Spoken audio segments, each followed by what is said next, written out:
Hello everyone, welcome back to my channel UGC NET sociology. जैसा आप सभी जानते हैं, एमपी सेट एग्जामिनेशन होने वाला है 1 मार्च 2026 को।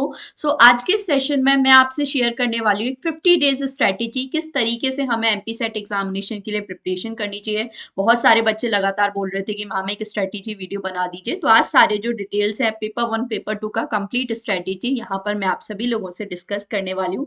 मेरा नाम है जूही जैनन। सोशियोलॉजी सब्जेक्ट लास्ट 2 से 3 साल से यूट्यूब पर मैं आप सभी लोगों को पढ़ा रही हूँ। आप लोग डेफिनेटली मेरे साथ तैयारी के लिए यहाँ पे जुड़ सकते हैं। ऑल्सो पेपर 1 में specifically higher education and communication unit भी मैं पढ़ाती हूँ। बाकी सभी यूनिट से रिलेटेड भी ऑब्वियसली क्लासेस मैं आपके लिए लेकर आती हूँ। तो मेक श्योर आप इस चैनल को जरूर सब्सक्राइब कर ले, जहाँ पे डेडिकेटेडली आपको मेरी जो क्लासेस है देखने को मिलने वाली है, चाहे वो सोशियोलॉजी हो या एमपी सेट रिलेटेड हो। आप चैनल को जरूर से सब्सक्राइब कर लीजिए।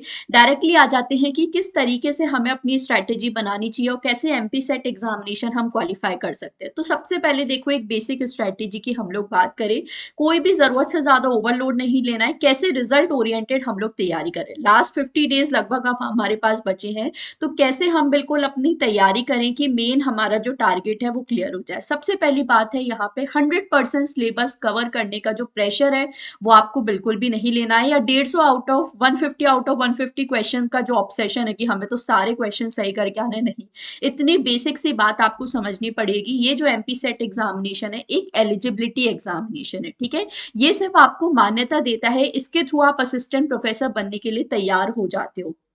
आपको बस ये याद रखना है कि मुझे इस तरीके से प्रिपेयर करना है कि मेरा कट ऑफ क्लियर हो जाए। अगर आप ये सोचोगे कि नहीं, मुझे तो सिलेबस में रिलेटेड हर एक चीज पता होना चाहिए, बिल्कुल यहाँ पे मास्टरी कर लेना है और हर एक टॉपिक में मतलब इतना मैं एडवांस हो जाऊं कि हर टॉपिक पे मैं पीएचडी कर लूं, वो चीज हमें यहाँ पे नहीं करनी है। तो सबसे पहली गलती आपको जो नहीं करनी है, 100% सिलेबस कवर करने की तरफ या बिल्कुल सारे क्वेश्चन सही करने की तरफ मत जाओ। हमेशा जो हाई यील्डिंग टॉपिक्स हैं उनको अपना ज्यादा फोकस करना है। जो सिलेक्शन ओरिएंटेड आपकी चीजें हैं उस पर हमें ज्यादा से ज्यादा यहाँ पे काम करना है, और उसके लिए आपको फॉलो करना होगा 70/30 रूल। मतलब जो 70% स्ट्रॉन्ग टॉपिक है, हाई वेटेज टॉपिक है, उन पर आपको ज्यादा से ज्यादा फोकस करना है। बाकी जो 30% है उनको अगर आप अवॉइड कर भी दोगे या उतना मतलब ऊपर ऊपर से देख लोगे तो भी चल जाएगा। क्योंकि देखो, अगर हम लोग यहाँ पे बात करें कि ये जो एमपी सेट एग्जामिनेशन है, टोटल 150 क्वेश्चन यहाँ पे होते हैं। 50 क्वेश्चन आपके होते हैं यहाँ पे पेपर 1 के, 100 क्वेश्चन यहाँ पे होते हैं आपके सब्जेक्ट स्पेसिफिक। तो टोटल 150 क्वेश्चन, हर क्वेश्चन 2 मार्क्स का, कोई नेगेटिव मार्किंग नहीं होती। 300 मार्क्स का ये जो पूरा पेपर है हमारा होता है।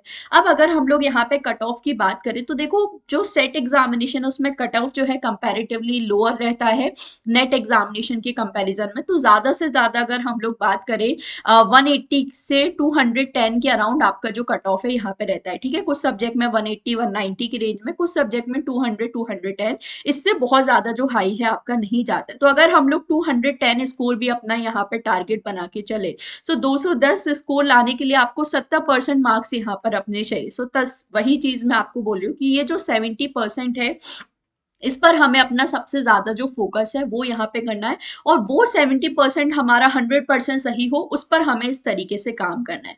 और ये 70% कौन से टॉपिक है, किन एरियाज पे हमें फोकस करना है, ये हमें कैसे पता चलेगा? ये हमें पता चलेगा पीवाईक्यूज के थ्रू। जब आप एमपी सेट एग्जामिनेशन के पीवाईक्यूज देखोगे, अब देखो यहाँ पे प्रॉब्लम ये है कि ज्यादा पीवाईक्यूज भी हमारे पास अवेलेबल नहीं है। ऑफिशियल वेबसाइट पे अगर हम लोग देखें तो 2022 के क्वेश्चन हमारे पास अवेलेबल है, 2024 के यहाँ पे क्वेश्चन अवेलेबल है, क्योंकि उतना रेगुलरली हुआ भी नहीं है एग्जामिनेशन। तो ये चीज हमारे पास है। तो आप इन दो पीवाईक्यूज को देखो, आपको बहुत अच्छे से जो पेपर पैटर्न है समझ में आ जाएगा। पेपर पैटर्न मैं भी आपको बता देती हूँ। ये जो सेट एग्जामिनेशन होते हैं इसमें बहुत ज्यादा लेंथी क्वेश्चंस आपसे नहीं पूछे जाते हैं जिस तरह के हमें पूछे जाते हैं यूजीसी नेट एग्जामिनेशन में। तो सबसे पहली बात, जो टू द पॉइंट जो डायरेक्ट क्वेश्चंस है वो हमें यहाँ पे प्रिपेयर करने होते हैं। ये चीज आप लोग जरूर से अपने ध्यान रखें। जो बेसिक टॉपिक है उससे यहाँ पे ज्यादा जो क्वेश्चन है पूछे जाते हैं, और कंसेप्चुअल क्वेश्चन, ऐसा भी नहीं है कि एकदम ही बिल्कुल रट्टाफिकेशन वाली चीज है, ऐसा भी नहीं है।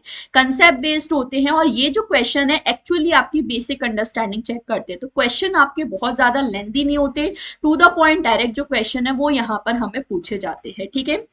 सो अगर आप 2 साल के भी प्रीवियस क्वेश्चन अच्छे से देख ले तो ना, उससे भी आपको बहुत हद तक जो पेपर पैटर्न है अच्छे से यहाँ पे समझ आने वाला है। अब पीवाईक्यूज हमने देख लिए। अब इससे अपनी तैयारी करने के लिए आपको क्या करना पड़ेगा, एमसीक्यू से उन क्वेश्चंस को, उस तरीके के टॉपिक्स को और पॉलिश अपना करना पड़ेगा।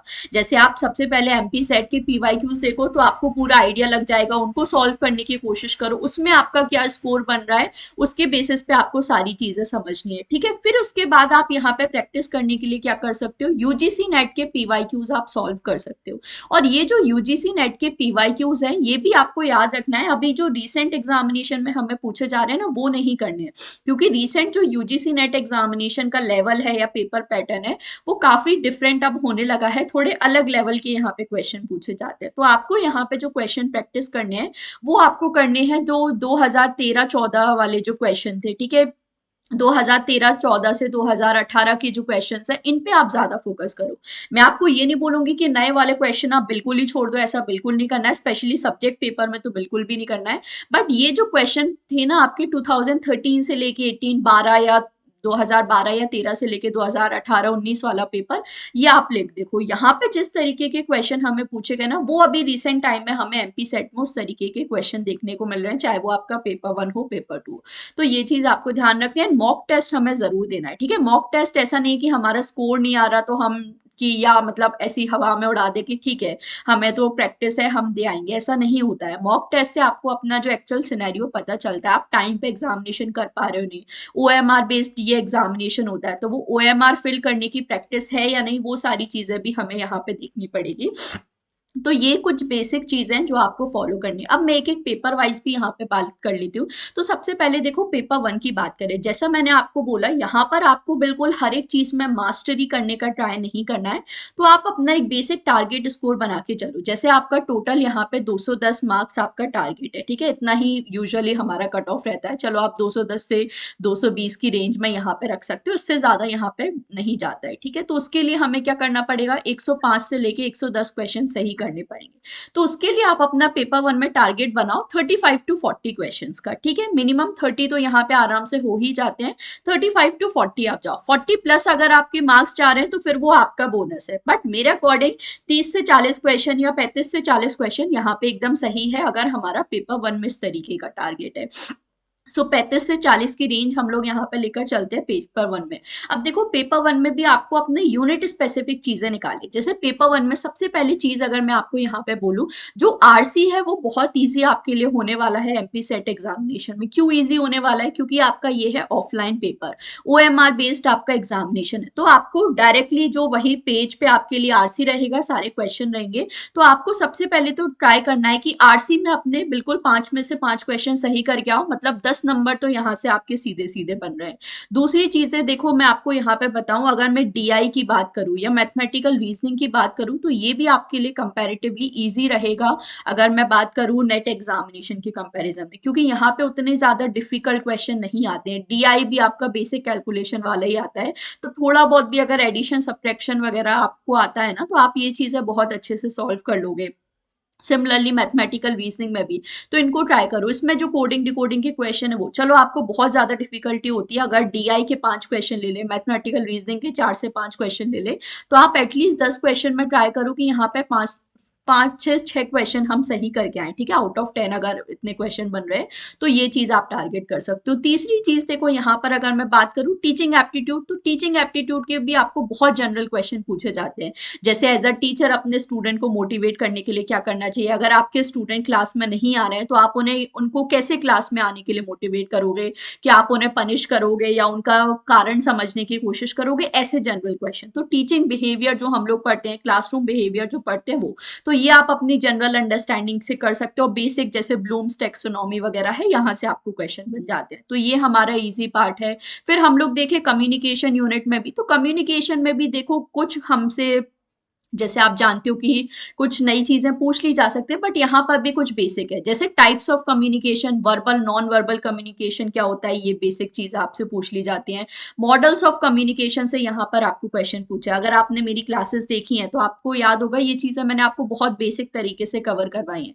तो इन चीजों पे आप देखो, टाइप्स ऑफ कम्युनिकेशन है, मॉडल्स ऑफ कम्युनिकेशन है, इन चीजों पे आप फोकस करो। ये बेसिक टॉपिक भी अगर पढ़ के चले जाओगे ना, तो आपके 2 से 4 क्वेश्चन यहाँ पे सही हो जाएंगे। बैरियर्स ऑफ कम्युनिकेशन, कुछ भी नया आउट ऑफ द बॉक्स मत पढ़ो, जो सबसे बेसिक टॉपिक है ना वो पढ़ के जाओ, तो आपका एमपी सेट एग्जामिनेशन बहुत अच्छे से क्लियर हो जाएगा। नेक्स्ट अगर मैं आपसे बात करूं रिसर्च एप्टीट्यूड यूनिट की, तो रिसर्च एप्टीट्यूड में भी हमें अगेन जो बेसिक चीजें, यहाँ पर आपको बहुत ज्यादा कोई हाई न्यूमेरिकल स्टैंडर्ड डेविएशन वगैरह के क्वेश्चन नहीं आने वाले। बेसिक चीजें ही यहाँ पर आपको पूछी जाएंगी, जैसे टाइप्स ऑफ रिसर्च वगैरह है, तो इनको आप लोग अच्छे से देख के जाओ। ये ऐसे टॉपिक है जहां से हमें ज्यादा क्वेश्चन आने के चांसेस है। इसके अलावा देखो आईसीटी यूनिट में अगर मैं आपसे बात करूं, तो आईसीटी यूनिट में जैसे जनरेशन ऑफ कंप्यूटर्स वगैरह है, ठीक है, यहाँ से आप सभी लोगों को जो क्वेश्चन है पूछ लिए जाते हैं, तो ये चीजें आप लोग देख के जाओ। फिर इसके बाद लॉजिकल रीजनिंग में बात करें तो स्क्वायर ऑफ अपोजिशन से आपको यहाँ पे क्वेश्चन देखने को मिलते हैं, ठीक है। ब्लड रिलेशन वगैरह के जो क्वेश्चन है आपको यहाँ पे आ सकते हैं, तो ये हो गया लॉजिकल रीजनिंग। एनवायरमेंट यूनिट देखो कभी कभी थोड़ी टफ हो जाती है क्योंकि बहुत ज्यादा वास्ट है, बट एनवायरमेंट में भी कुछ बेसिक चीजें हैं, जैसे कन्वेंशन एंड प्रोटोकॉल है, यहाँ से आपको कुछ क्वेश्चन जो है हमेशा देखने को मिल ही जाते हैं, तो इनको आप लोग प्रिपेयर करके जाओ। पॉल्यूशन रिलेटेड कुछ क्वेश्चन है जो आपको आ जाते हैं, ठीक है, तो ये बेसिक सी चीजें हैं। भोपाल गैस ट्रेजेडी के बारे में जरूर पढ़ के जाना, क्योंकि एमपी सेट एग्जामिनेशन है, यहाँ से आपको क्वेश्चन बन जाते हैं, तो भोपाल गैस ट्रेजेडी देख के जाओ। हायर एजुकेशन की अगर मैं बात करूं, सो हायर एजुकेशन में भी वही जो एंशियंट यूनिवर्सिटीज हैं उनको आप देख के जाओ, कमीशंस वगैरह हैं उनको देख के जाओ। अब देखो यहाँ पर भी आपको कुछ नए क्वेश्चन देखने को मिल सकते हैं, जैसे करंट कोई स्कीम वगैरह पूछ ली, तो वो अगर आप छोड़ के भी आ जाओगे ना तो भी कोई इशू नहीं। जैसे मैंने बोला 35 क्वेश्चन भी अगर आप सही करके आते हो, 15 क्वेश्चन अगर गलत भी हो जाएंगे ना पेपर 1 में, तो भी कोई दिक्कत वाली बात नहीं है, आराम से आपका क्लियर हो जाएगा। तो जो 30-35 क्वेश्चन आपको आ रहे हैं ना, उन पे अपना ज्यादा फोकस करना है। तो ये मैंने आपको इंपॉर्टेंट टॉपिक्स बता दिए। अब बात कर लेते हैं पेपर 2 की। तो मेरा पेपर 2 जैसे सोशियोलॉजी है, तो सोशियोलॉजी का अगर मैं आपको बताऊं, अच्छा यहाँ पर भी देखो क्वेश्चंस की बात करें तो आपको एमपी सेट एग्जामिनेशन के क्वेश्चंस तो सॉल्व करने हैं। यहाँ पर भी जो यूजीसी नेट एग्जामिनेशन के क्वेश्चन है, यूजीसी नेट 2020 है, 18-19 के जो क्वेश्चन है वो आप सॉल्व करो, क्योंकि उस पैटर्न के जो क्वेश्चन है हमें यहाँ पे देखने को मिल रहे हैं, तो वो चीजें आपको यहाँ पे देखनी है। अब पेपर 2 सोशियोलॉजी की बात करें, तो सोशियोलॉजी में यहाँ पर आप सबसे ज्यादा फोकस करो यूनिट 1 से, ठीक है। बहुत आपको एकदम डायरेक्ट क्वेश्चन भी पूछ लिए जाते हैं, तो वो सारी चीजें, सिलेबस बिल्कुल हमारा सेम ही है। यहाँ पर आपको मेरे जो मैराथन्स है वो काफी काम कर सकते हैं, आपने जेआरएफ अड्डा पे देखा ही है, यूनिट वाइज मैराथन्स वगैरह है, वो सारी चीजें आप देख के जाओ। सो यूनिट 1 से यहाँ पे काफी आपको एकदम डायरेक्ट क्वेश्चन भी आ जाते हैं, कौन सा कॉन्सेप्ट किसने दिया है, मैच द कॉलम वाले जो क्वेश्चन है यहाँ पर आपको देखने को मिलते हैं, ठीक है। बुक्स वगैरह यहाँ पर आपको बहुत कोई न्यू बुक्स नहीं, जो जनरल बुक्स वगैरह है वो सारी चीजें आपको देख के जानी हो। पेपर 2 में भी जैसे मैंने बोला, जो पीवाईक्यूज हैं वो आपको सबसे ज्यादा यहाँ पे हेल्प करेंगी, तो यूजीसी नेट के जो पीवाईक्यूज है आप वो यहाँ पे देखो, ठीक है। जैसे मैंने बताया 2012-13 से स्पेशली जो 18-19 के जो क्वेश्चन है यूजीसी नेट के, उनको आप जरूर से सॉल्व करो। अभी रिसेंट टाइम की तो आपको करनी ही है, बट वही चीज है, बहुत ज्यादा जो लेंदी स्टेटमेंट, मल्टीपल स्टेटमेंट बेस या एमएसओ टाइप क्वेश्चन जो मैं आपको बोलती हूँ, वो आपको उतने ज्यादा यहाँ पे नहीं देखने को मिलेंगे। यहाँ पर आपको direct to the point question आएंगे। दूसरी चीज है यहाँ पर याद रखना, पेपर 2 में आई थिंक जो आरसी है आपसे नहीं पूछा जाता है एमपी सेट एग्जामिनेशन में, तो 100 आउट ऑफ 100 जो आपके क्वेश्चन है वो आपके एमसीक्यू मैस्टा कॉलम बेस्ड क्वेश्चन यहाँ पर आपको देखने को मिलने वाले हैं, ठीक है। एमएसओ आ सकते हैं बट उतने लेंदी नहीं होंगे, और असर्शन रीजन वाले क्वेश्चन भी यहाँ पर आ सकते हैं, तो ये चीजें हमें ज्यादा प्रिपेयर करके जानी है। इसलिए बोल रही हूँ, असर्शन रीजन अगर प्रैक्टिस करना है तो ये वाले जो पेपर्स है ना 2013-14 से लेकर 18-19, इनको आप ज्यादा से ज्यादा प्रैक्टिस करो। मैंने आपको ये सारी चीजें सॉल्व भी करवाई, तो ऐसे आपको जो सोशियोलॉजी पेपर है उसको तैयार करना है। और ना सिर्फ यूजीसी नेट के पीवाईक्यूज, आप बहुत सारे अलग अलग सेट एग्जामिनेशन के क्वेश्चन को प्रैक्टिस कर सकते हो, जैसे राजस्थान सेट एग्जामिनेशन के क्वेश्चन है, महाराष्ट्र सेट एग्जामिनेशन के क्वेश्चन काफी अच्छे होते हैं, डब्ल्यूबी सेट एग्जामिनेशन है, इनके क्वेश्चन आप शेयर करो। और बहुत सारे मैं आपको बता रही हूँ जो पीवाईक्यूज होते हैं ना सेट या नेट एग्जामिनेशन के, वो एज इट इज रिपीट होते हैं एमपी सेट में। तो इसलिए यूजीसी नेट के पीवाईक्यूज तो करनी है, बाकी ये जो सेट एग्जामिनेशन वगैरह इनके क्वेश्चन सॉल्व कर लो तो अच्छे से आपकी यहाँ पे तैयारी हो जाएगी। तो ये कुछ चीजें हैं जो हमें यहाँ पे लास्ट तरीके से प्रिपेयर करनी चाहिए। देखो नेक्स्ट चीज मैं आपको बताऊं, यहाँ पर आपको सबसे पहले जब आप क्वेश्चन प्रैक्टिस करते हो तो सबसे पहले आपको काम करना है अपनी एक्यूरेसी पे, मतलब हमारे क्वेश्चन पहले सही हो उस पर आपको फोकस करना है। ठीक है, जल्दी जल्दी करने के चक्कर में क्वेश्चन गलत हो जाए वो चीज नहीं होनी चाहिए। तो सबसे पहले अपनी एक्यूरेसी पे काम करना है। जब क्वेश्चन सही होने लगे फिर हमें धीरे धीरे अपनी स्पीड इंप्रूव करने के लिए भी काम करना है। नेक्स्ट चीज आती है टाइम मैनेजमेंट करना जरूरी है। अब कितने घंटे हमें पढ़ना चाहिए ये हमेशा स्टूडेंट का आता है। तो देखो अगर आप 5 से 8 घंटे यहाँ पे निकाल पा रहे हो ऑन एन एवरेज, अगर आप फुल टाइम प्रिपरेशन कर रहे हो तो सही है। बाकी अगर आपको उतना टाइम नहीं मिल रहा है, आप ऑलरेडी वर्किंग हो, कॉलेज है, हाउस होम मेकर्स वगैरह हैं, तो उनको इतना टाइम नहीं मिलता है, तो आप 3 से 4 घंटे निकालो।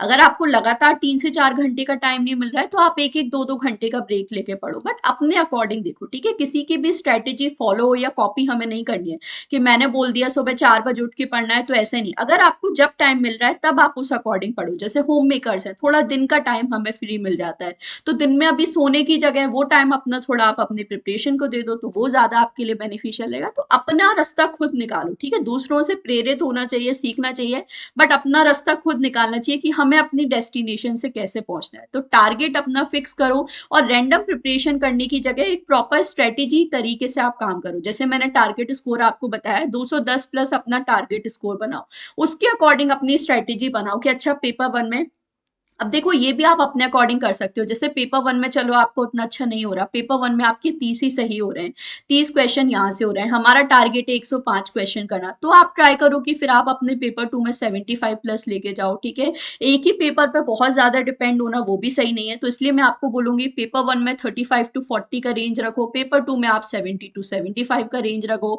बढ़िया आराम से आपके बल्ले बल्ले और एकदम ये जो एग्जामिनेशन है क्लियर होने वाला है। रिवीजन पे ज्यादा फोकस करो, ज्यादा नहीं पढ़ना है, ज्यादा बार पढ़ना है। ठीक है, लास्ट मोमेंट पे अपना कुछ स्टडी मटेरियल है चेंज मत करो, जो चीजें पढ़ते आए हो अगर वो अच्छा है ऑब्वियसली। ठीक है, ऐसा नहीं है कि कोई भी कोर्स ले लो या कोई भी ऐसी बुक पढ़ लो जिससे कुछ आता ही नहीं हो या जो बिल्कुल भी सही नहीं हो, तो ऐसा भी नहीं बोलूंगी। बट अगर आपका मटेरियल सही है तो उसी को ही पढ़ो, और नई चीजें ज्यादा चीजें कवर करने से बेटर है एक ही चीज को 10 बार पढ़ो। ठीक है, ज्यादा नहीं पढ़ना है, ज्यादा बार पढ़ना है। एक टॉपिक को 10 अलग अलग जगह पढ़ने से बेटर है एक ही टॉपिक को एक ही सोर्स से 10 बार पढ़ लो, तो वो आपके लिए ज्यादा बेटर यहाँ पर होगा। ठीक है, तो गैस कम करना है, स्ट्रेटेजी ज्यादा लगानी है, और एक ही मंत्र है कम पढ़ो, सही पढ़ो और बार बार पढ़ो, तो आपका जो सिलेक्शन है यहाँ पे गारंटीड होने वाला है। तो ये बेसिक स्ट्रेटेजी मैंने आपको शेयर की है किस तरीके से हम एमपी सेट एग्जामिनेशन के लिए तैयार कर सकते हैं।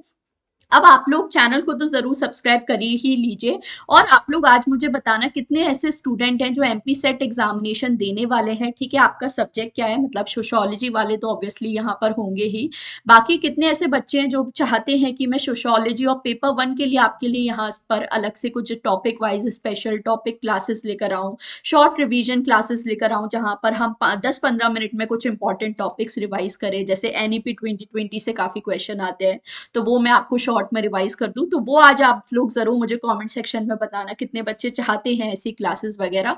बाकी ये जो स्ट्रेटेजी वीडियो है आपके लिए कैसा रहा जरूर कमेंट सेक्शन में बताना। चैनल को जरूर सब्सक्राइब कर लेना है, खुद भी करना है, 4 लोगों से और भी करवाना है।